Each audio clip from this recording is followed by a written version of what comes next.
প্রিয় দর্শক, আসসালামু আলাইকুম এবং অফুরন্ত শুভকামনা সবার জন্য। শেখ হাসিনাকে বিশ্বাস করা যায় এমন কথা সম্ভবত আওয়ামী লীগের কেউ বলবেন না যদি সত্য বয়ান তারা দেন। শেখ হাসিনাকে বিশ্বাস করা যায় না। আওয়ামী লীগের অনেক নেতাকর্মীও কিন্তু সেটি করেন না। তারা আওয়ামী লীগ করেন, অনেকেই আওয়ামী লীগ করেছেন নানান স্বার্থের কারণে, ব্যক্তিগত স্বার্থ ছিল সেখানে, 2 পয়সা কামাবার জন্যে। তো এমন অনেক আওয়ামী লীগের সঙ্গে আমার কথা হয়েছে, তো তারা অকপটে স্বীকার করেছেন অফ দ্য রেকর্ড যে শেখ হাসিনাকে আসলে বিশ্বাস করা যায় না, নেতাকর্মীদের কথা। আর এর প্রমাণ কিন্তু শেখ হাসিনা দিয়েছেন। তিনি যখন 5 আগস্ট জুলাই অভ্যুত্থানকে কেন্দ্র করে বা জুলাই অভ্যুত্থানোত্তর সময়ে 5 আগস্ট পালিয়ে গেলেন ভারতে। পালিয়ে যাওয়ার 1 সপ্তাহ আগে থেকেই কিন্তু তিনি আন্দাজ করেছিলেন যে এমন একটি সিচুয়েশন হতে পারে, তাকে পালিয়ে যাওয়াও লাগতে পারে। তখন তিনি তার আত্মীয়দের খুদে মেসেজের মাধ্যমে সাবধান করেছিলেন তারা যাতে দেশ ত্যাগ করেন সম্ভব হলে। আত্মীয়দের বরাবরই তিনি এরকম খুদে মেসেজ পাঠাচ্ছিলেন সপ্তাহ ভরে, আর তাতে করে অনেকে পালিয়েও গিয়েছিলেন নিরাপদ আশ্রয়। কিন্তু নেতাকর্মীদের এই কথা তিনি জানাননি। একজন নেতাও এটা বলেননি যে তাকে জানানো হয়েছিল যে তাকে পালাতে হবে, শুধু আত্মীয়দের। এবং তাপসকেও তিনি জানিয়েছিলেন, তার আত্মীয় ঢাকা সাউথ সিটি কর্পোরেশনের মেয়র ফজলে নূর তাপসকে জানিয়েছিলেন। এরকম আত্মীয়রা যে যেখানে ছিলেন, কেউ সরকারে ছিলেন, সরকারের বাইরে ছিলেন, শুধু আত্মীয়দের তিনি জানিয়েছিলেন। একজন নেতাকর্মীকেও আন্দাজ দেননি, এরকম যে ধারণা দেননি যে তিনি পালিয়ে যাচ্ছেন বা তিনি পালিয়ে যাবেন এমন পরিস্থিতি হতে পারে। তার মানে লাখো কোটি, তাদের ভাষায় তারা বলছেন লাখো কোটি নেতাকর্মী তাদের আছে। তো সেই লাখো কোটি নেতাকর্মীকে বিপদের মুখে ফেলে দিয়ে শেখ হাসিনা ঠিকই 5 আগস্ট পালিয়ে ভারতে গিয়ে আশ্রয় নিলেন। তো যেটি বলছিলাম, শেখ হাসিনাকে বিশ্বাস করা কঠিন। তো এইটি তো হলো শেখ হাসিনার বিশ্বাসযোগ্যতা। শেখ হাসিনার আরও কিছু গুণাবলী আছে, সেইটি অন্য কেউ ম্যাচ করবে না। বাংলাদেশে অন্য রাজনীতিবিদেরা ম্যাচ করবে পুরোপুরি এরকমটি মনে করা যায় না। আর এর মধ্যে অন্যতম প্রধান বৈশিষ্ট্য হলো শেখ হাসিনা ব্যক্তি হিসাবে অত্যন্ত প্রতিহিংসাপরায়ণ। উচ্চ পর্যায়ের, চরম পর্যায়ের প্রতিহিংসা তিনি লালন করতেন এবং তার পুরো রাজনৈতিক ক্যারিয়ারে এই বিষয়টি কিন্তু সুস্পষ্ট হয়ে উঠেছে বিভিন্নভাবে। তো সেই শেখ হাসিনা যখন হঠাৎ করে 180 ডিগ্রিতে ঘুরে গিয়ে তার টাইপের বাইরে গিয়ে ভিন্ন রকম আচরণ করেন, ভিন্ন রকম কথা বলেন, ভিন্ন রকম বক্তব্য দেন, তখন কিন্তু সেইটি আমলে নেওয়া যায় না। তার পূর্বের রেকর্ড যেহেতু সমর্থন করে না, তাই সেটি আমলে নেওয়া যায় না। যেমন গত মঙ্গলবার ভারতীয় সংবাদ মাধ্যম IANSlive.com-কে তিনি একটি ইমেইল সাক্ষাৎকার দিয়েছিলেন গত মঙ্গলবার। তো IANSlive.com একটি অনলাইন নিউজ প্ল্যাটফর্ম, সেখানে সাক্ষাৎকারে 11টি প্রশ্নের উত্তর তিনি দিয়েছিলেন সেখানে। আর সে 11টি প্রশ্নের মধ্যে উল্লেখযোগ্য প্রশ্নগুলো ছিল বাংলাদেশের অর্থনৈতিক অবস্থা, এই মুহূর্তে কোন অবস্থায় আছে বাংলাদেশ, টিউলিপের বিচার, বেগম খালেদা জিয়ার অসুস্থতা এবং আগামী নির্বাচনে আওয়ামী লীগের অংশগ্রহণ, এইসব বিষয় সেখানে উঠে এসেছিল। তো সর্বমোট 11টি প্রশ্ন তিনি উত্তর দিয়েছিলেন। তো সেখানেই কিছু কিছু প্রশ্নের উত্তরে যা দেখা গিয়েছে যে শেখ হাসিনা 180 ডিগ্রিতে ঘুরে গিয়েছেন। অর্থাৎ আগের যে শেখ হাসিনাকে আমরা চিনতাম, যার কথা আমি এতক্ষণ বলছিলাম, উচ্চ মাত্রায় প্রতিক্রিয়াশীল এবং প্রতিহিংসাপরায়ণ এবং আস্থা রাখা যায় না যার উপর, অনির্ভরশীল।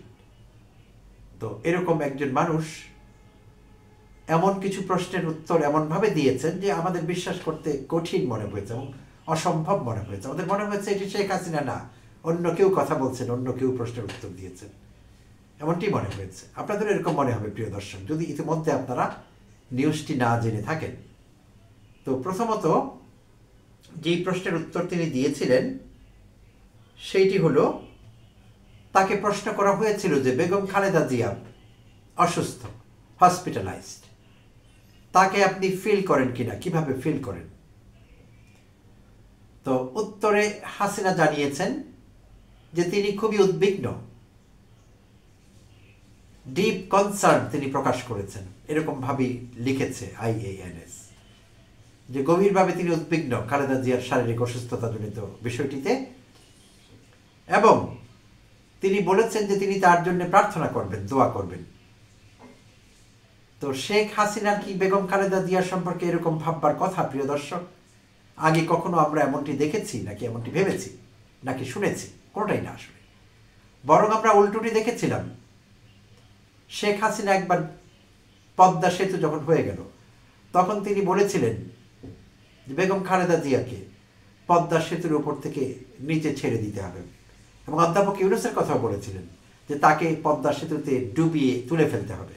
তুলে ফেলার কথা আবার বলেছেন, খুবই কাইন্ড শেখ হাসিনা, কারণ না তুললে তো আবার তিনি ইন্নালিল্লাহ হয়ে যাবেন, তাই তুলে ফেলতে হবে চুবিয়ে বা ডুবিয়ে, এরকম বলা হয়েছিল। তো বেগম খালেদা জিয়া এবং অধ্যাপক ইউনূস দুজন সম্পর্কেই এই কথা শেখ হাসিনা বলেছিলেন। তো শেখ হাসিনা যদি এখন বলেন যে তার জন্য তিনি দোয়া করবেন, আর এর বাইরে তার শারীরিক অসুস্থতা নিয়ে তো নানা কথা বলেছেনই, অত্যন্ত কটু বিভিন্ন কথা তিনি বলেছেন, যেটি একেবারে ইনসেনসিটিভ রিমার্কস বলতে হবে। তিনি বলেছিলেন যে তার তো যাওয়ার সময় হয়ে গেছে, এখন যাবে, এটা নিয়ে আর কান্নাকাটি করবার কি আছে। মনে হচ্ছিল শেখ হাসিনা অলমাইটি গড, শেখ হাসিনা জানতেন কে কবে মারা যাবে। তো বেগম খালেদা জিয়ার সম্পর্কে এরকম মন্তব্য তিনি করেছিলেন। শুধু তাই না, তার লিভারের সমস্যা বা অন্যান্য সমস্যাজনিত কারণে অনেক বাজে কথা তিনি বলেছিলেন সেগুলো নিয়ে, যেটি আওয়ামী লীগের লোকও কিন্তু বিব্রত হয়েছে, আওয়ামী লীগের নেতাকর্মীরাও বিব্রত হয়েছিলেন। তারা বলেছিলেন নেত্রী মাঝে মধ্যে বেশি কথা বলেন, এই কথাগুলো না বললেও হতো। আমি অনেকের সঙ্গে কথা বলেছি, তারা অফ দ্য রেকর্ড তারাই দুঃখ প্রকাশ করেছেন, লজ্জা পেয়েছেন শেখ হাসিনার বক্তব্যে। তো সেই শেখ হাসিনা যখন বলেন বেগম খালেদা জিয়ার জন্য দোয়া করবেন, তখন আমাদের কিন্তু সন্দিগ্ধ হতেই হয়। আমরা সন্দিগ্ধ না হয়ে পারি না, আসলে হতেই হয়। আচ্ছা, তো এই ছিল একটি প্রশ্ন, গুরুত্বপূর্ণ প্রশ্ন। 11টি প্রশ্নের মধ্যে তাকে আরেকটি প্রশ্ন করা হয় যে শোনা যায় বা গুজব আছে যে আপনাকে উৎখাত করবার জন্য ক্ষমতা থেকে মার্কিন যুক্তরাষ্ট্রের হাত ছিল, মার্কিন যুক্তরাষ্ট্র কলকাঠি নেড়েছে। তা আপনি এই বিষয়টি কিভাবে দেখছেন? তো এইখানেও শেখ হাসিনা যে উত্তর দিয়েছে সেটিও আমাদের ভাবায়, কারণ প্রিয় দর্শক, আপনাদের নিশ্চয়ই জানা আছে শেখ হাসিনার শেষ আমলটি বিশেষভাবে তিনি কতটা মার্কিন বিদ্বেষী হয়ে উঠেছিলেন এবং কতটা তিনি উচ্চ কণ্ঠ ছিলেন মার্কিন যুক্তরাষ্ট্র সম্পর্কে। যা তা বলতেন তিনি মার্কিন প্রেসিডেন্টের, মার্কিন প্রশাসনকে, মার্কিন পররাষ্ট্র দপ্তরকে একেবারে প্রতিপক্ষ বানিয়ে ফেলেছিলেন যুক্তরাষ্ট্রকে। তো সেই যুক্তরাষ্ট্র তার উৎখাতে অংশগ্রহণ করেছে কিনা বা জড়িত ছিল কিনা, সেই প্রশ্নের উত্তরে তিনি বলেছেন যে বেশি অনুমান করা ঠিক হবে না। কি ভয়ঙ্কর কথা! আগের বক্তব্যের সঙ্গে কিন্তু কোনো মিল নেই। বেশি অনুমান করা ঠিক হবে না, এবং যদি করা হয় তাতে অস্থিতিশীলতা, জবাবদিহিতা ইত্যাদি বিষয় ক্ষতিগ্রস্ত হবে। ভয়ঙ্কর স্টেটমেন্ট, অবিশ্বাস্য। তো কিন্তু নিশ্চয়ই আমাদের অনেকেরই মনে আছে, ভারতেরই আরেকটি গণমাধ্যম দ্য প্রিন্টে শেখ হাসিনা সাক্ষাৎকার দিয়েছিলেন।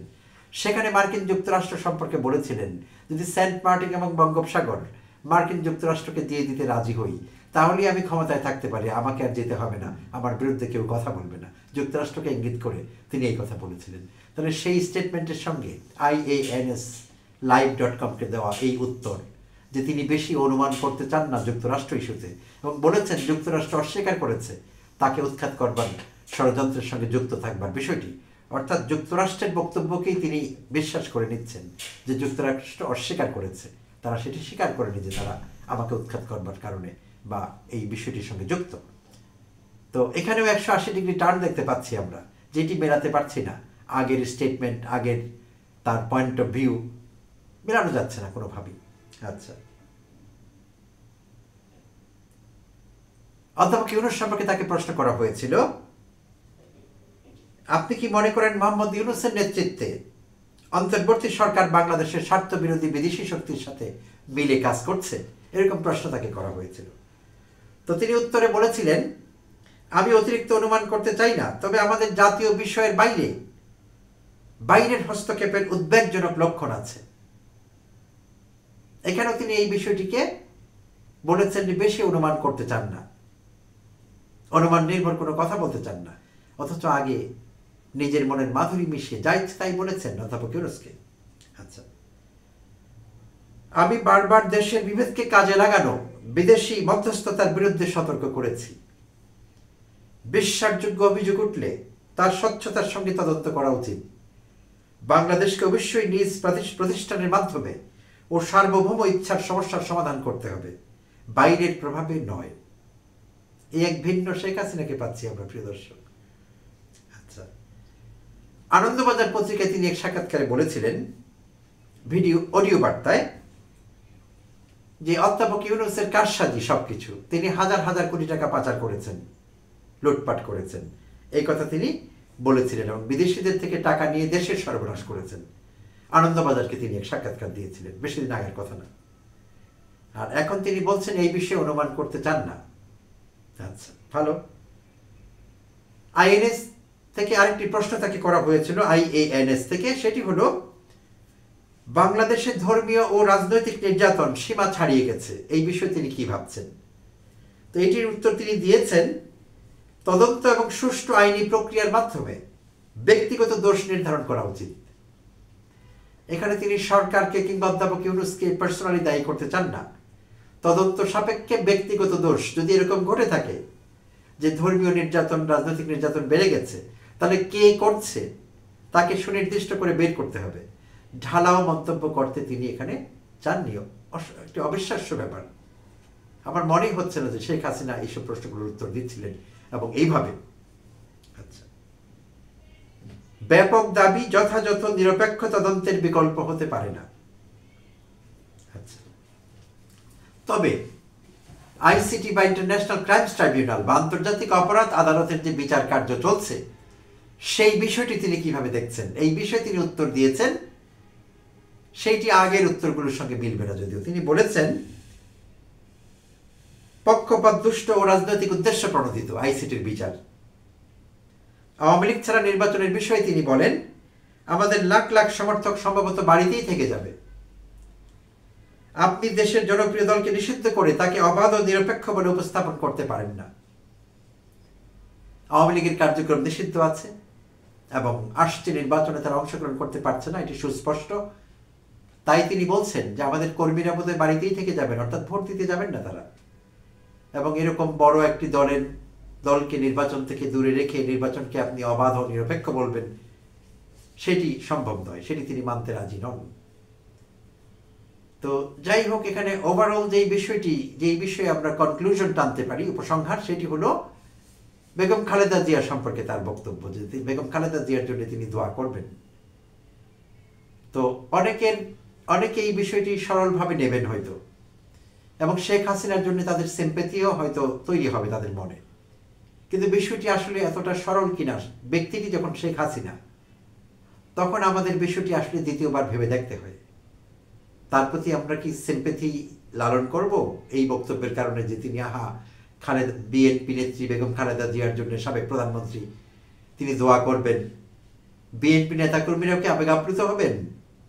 হ্যাঁ, যারা সরলভাবে বিষয়টি দেখছেন হতেই পারেন, কিন্তু যারা শেখ হাসিনাকে চিনেন, তার প্রত্যেকটি মুভ সম্পর্কে অবগত আছেন, তার যে চিরকালীন শাশ্বত যেই সব বৈশিষ্ট্যগুলো আছে সেগুলো সম্পর্কে অবগত আছেন, তারা বিষয়টি কিভাবে দেখবেন?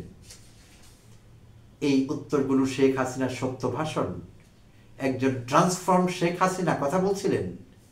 শেখ হাসিনা অনুতপ্ত তার অতীত কর্মকাণ্ডের জন্য, নাকি তিনি নতুন কোনো ষড়যন্ত্রের জাল বুনছেন বাংলাদেশের বিরুদ্ধে, অন্তর্বর্তীকালীন সরকারের বিরুদ্ধে, এবং নির্দিষ্টভাবে অধ্যাপক ডক্টর মোহাম্মদ ইউনূসকে ডিফেম করবার জন্যে? তো এই প্রশ্নগুলো সম্পর্কে আপনারা কি ভাবছেন, প্রিয় দর্শক, কমেন্টে জানাতে ভুলবেন না। ধন্যবাদ সবাইকে, ভালো থাকবেন। আবারও কথা হবে অন্য কোনো এপিসোডে।